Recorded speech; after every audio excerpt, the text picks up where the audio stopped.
Hello learners of all ages, my name is Mr. Montgomery. I teach 4th and 5th grade math, and today we're going to be learning how to estimate with money. Now, when it comes to estimating with money in our math program, they want us to do a compatible numbers estimation. That means that we're going to be finding two numbers that divide evenly with one another or makes it easier to divide. So I have $7.45 divided by 4. Well, I'm looking at 4 and 74 cannot be divisible by 4 evenly. But I know that 72 can. So $7.20 would be one of my estimations. Well, how many times does 4 go into 72? Well, if we don't know that answer, we know that we can just divide. 4 goes into 7 one time. That's 4. 7 minus 4 is 3, and bring down my 2. 4 can go into 32 8 times, so I have to put my decimal place there. And that would go into evenly of $1.80. But I need to find in between what two numbers my actual answer is. Because did I round up with $7.20 or did I round down? Yeah, if I started from $7.45, I rounded down to $7.20, which means this answer is too small. I need to find what the maximum one would be. That way I can find in between what the actual answer is going to be. So now I have 4. Well, I'm going to have to divide by 76. Yeah, so 76.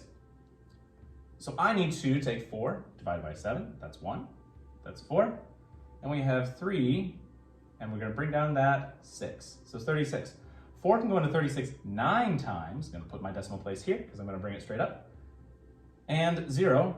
So $1.90 would be my large estimate, or greater than estimate. Because if I take a look at my original number, I have $7.45, and I rounded up to $7.60, which means this answer is greater than the actual answer. So I know that my real answer is somewhere in between $1.80 and $1.90. Let's take a look at a more challenging problem. I have $21.25 divided by 38. In this case, I'm actually going to be changing both numbers, both the dividend and the divisor, to make sure that both numbers can go into each other evenly. A lot of times you can only change one, and most of the time it would be the dividend, but I can actually change the divisor because 38 is kind of an odd number. So for this one, I know that I can change that to 40 and this to 2,000. The reason is because 40 can go into 200 very, very easily. Now, the next number that it would be up to would be 40, and that'd be 240 would be my next number up, so it'd be $24. All right, so 40 can go into, can't go into 2, can't go into 20, can go into 200 5 times. So it doesn't go into this as my whole number.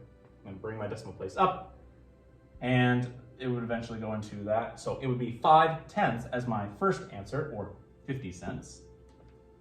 And 40 can go into 240, let's see, 6 times, because I know that it goes through here, and that would be about 60 cents. So my real answer is in between 50 and 60 cents. All right, my 5th grade friends, if you take a look at page 221, you'll see that we'll be doing practice problems number 1 and 7. The directions say, write the compatible numbers you would use, then estimate the quotients. Again, you're trying to find two numbers that are compatible with one another and make division a lot easier. If you have any questions on how to estimate with money, please let me know when you come to class tomorrow.